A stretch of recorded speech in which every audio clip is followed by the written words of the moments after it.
Okay, so I saved the file as 03 creation of management lists, and now we're going to create a new one for the nodes of extracting data. So we have several ways we can create data from bulk, as we have already seen. We can also import data from CSV. We can import parse JSON if we have the JSON file or the JSON string to be read in this case. We can also import an Excel file to read information. Other ways of importing can be also from an image. We can also read from file an image file, so we can give those pixels and data to be used from that one. We can also have it from a web request. So the result that it's pulling from this address that can contain the raw data of what we want to pull can also be retrieved from that one. If not any of these, we can also call it from the Revit elements we're choosing. So I'm just going to delete these ones.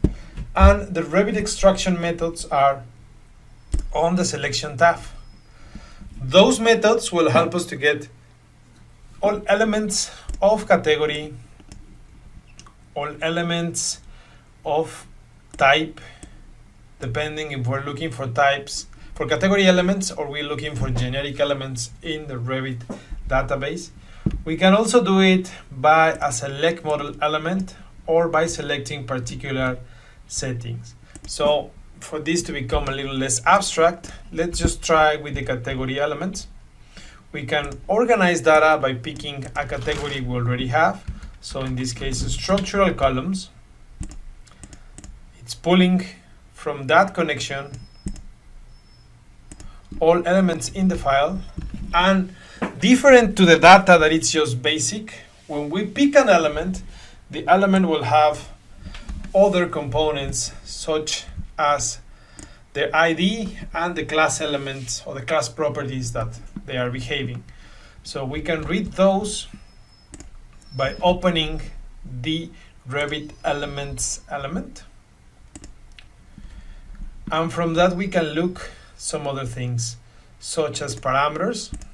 You can see the Revit parameter element. We can also get the element types. And the element type itself will also hold other type of parameters.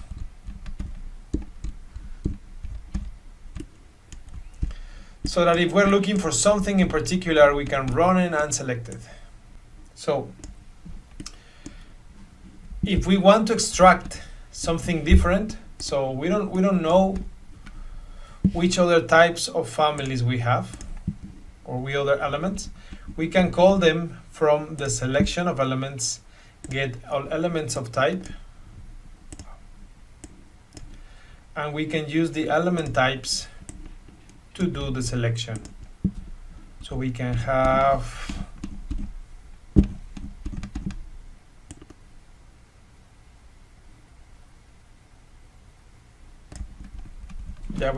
for instance lines, line pattern elements that will bring all the types of lines we have on the Revit model. So if we have these, we can also select for those to be pulled.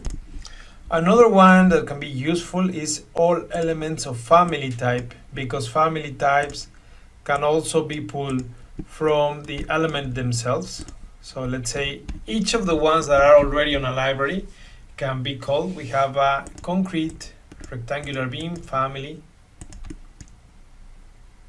Will bring all elements. It doesn't have an element with this notation. It has all elements being rectangular beam 16 by 32, and from that we're pulling it